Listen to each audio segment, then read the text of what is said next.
So hello guys, in this video I'll be giving you insights on what degree of freedom is about in classical mechanics. Okay, so what does degree of freedom tell? Basically what it does is that it gives us the minimum it gives us the information about minimum number of variables to represent the position of a particular particle in space. Okay, let's say this is a particle A. Okay, how many variables would I need to represent the position? Well, I would need three variables, which is x, y, and z. Okay. Not only in Cartesian space, Cartesian coordinates. Take any coordinates, you would need minimum three number of variables, be it spherical or cylindrical. You would need the three variables to represent the position of particle A. Okay.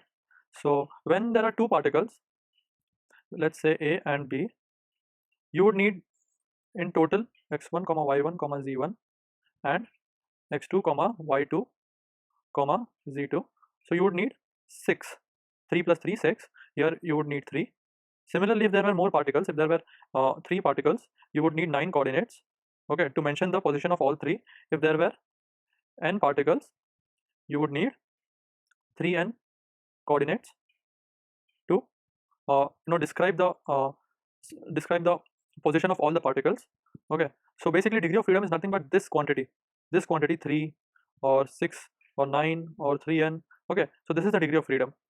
So but when we apply constraints to the particles, the degree of freedom reduces. Let's see what happens.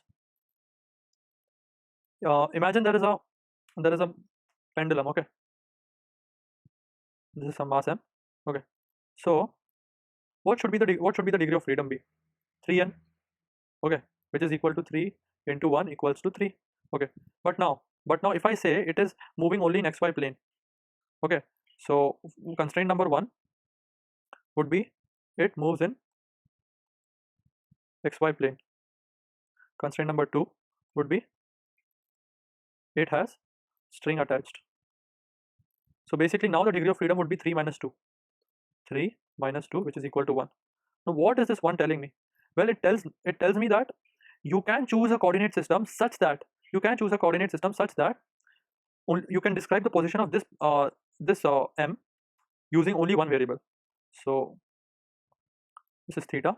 Okay, so I can express this as r cos theta and r sin theta, the coordinates. So the only variable now is theta, where r is the length of the string. Okay, so basically we come to a conclusion that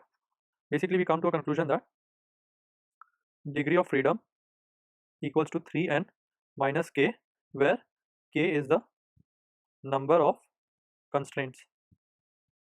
Okay, so that's the degree of freedom. Basically it tells you the information on how many variables minimum number of variables you would need to describe the position, okay, of a particular object. So usually what happens is that when you write Lagrangian, okay, it's t minus v, but when there is a some constraint, you take this lambda f, where lambda f is the constraint equation. Okay, so this is your new Lagrangian. Okay, so instead of doing that, you can always write L dash as t dash minus v dash, wherein you choose the coordinates such that it satisfies even the constraint. Like in the pendulum, if you choose the coordinates r cos theta comma r sin theta, you will not need to write the constraint equation. Okay, so that is the use in classical mechanics.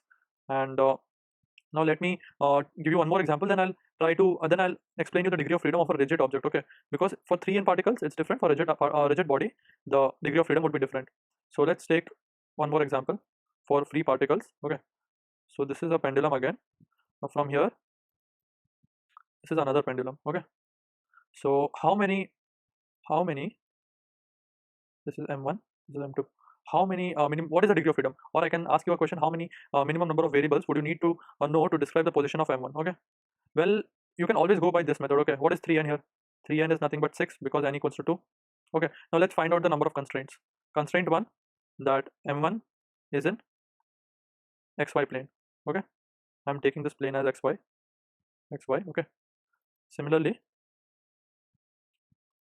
constraint 2, m2 is in xy plane. Okay, now constraint 3, this is my L and this is my R. Constraint 3 would be m1 is attached to one string of fixed length. Similarly, m2 is attached to one string of fixed length. Okay, so basically it is 6 minus 4 equals to 2. So you would need two number of variables to define the position of this and this. Now what would that be? By looking at it, you can simply say it would be theta 1 and theta 2.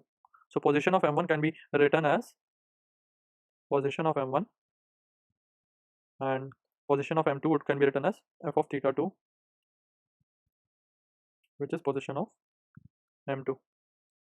Okay, so basically you can write down 3n minus k, or you can directly look at the system and just say, okay, I would need theta 1 and theta 2. That would be my degree of freedom. Okay, so for free particles, this method is nice, that because here you can easily inspect that there are only two variables that would be required. But in more complex questions, you would need to go through this method, that take 3n, where n is the number of particles, and start writing down the constraints and then subtract them. Okay, so that is the degree of freedom. Now let's come to a rigid body. Okay, now these were free particles. The 3n minus k was for degree of freedom of free particles. Okay, so for a rigid body, it's not 3n minus k. This is wrong, because let's say you take a duster. Okay, let's say I take a duster. This is my duster. There are infinite number of particles in this, because there are infinite atoms, not infinite, but basically a very large number of atoms, and each atom with its own constraint. So this won't be possible. Okay, so how would I write the position of this duster, or in fact any free rigid body? Well, all I would need is x comma y comma z of center of mass, okay, and alpha comma beta comma gamma. These are Euler angles. I'll show you what these are. Okay, so for a free rigid body it's 6, but if a rigid body has k constraints, so this 6 minus k would be the amount of variables you would need to describe the position. Okay, this would be the quantity, this would be the degree of freedom, net degree of freedom, you can say. Okay, so let me just explain what x, y, z and alpha comma beta comma gamma are. Well, x, y, z, let's say your duster is kept like this. Okay, so x, y, z is nothing but the center of coordinates of Cartesian coordinates of center of mass, and I'll just show you what Euler angles are. Okay, I will just, if you didn't understand, don't worry. Okay, I will give the link of a really interesting video which shows you graphically what Euler angles are, or you can just try some of the simulators available online. So these are the Euler angles. So you would need total 6 variables to define free rigid body. Just like in particles you needed 3n, and with k constraints it's 3n minus k for n free particles, and 6 minus k for restrained rigid body. So that's it. Thank you.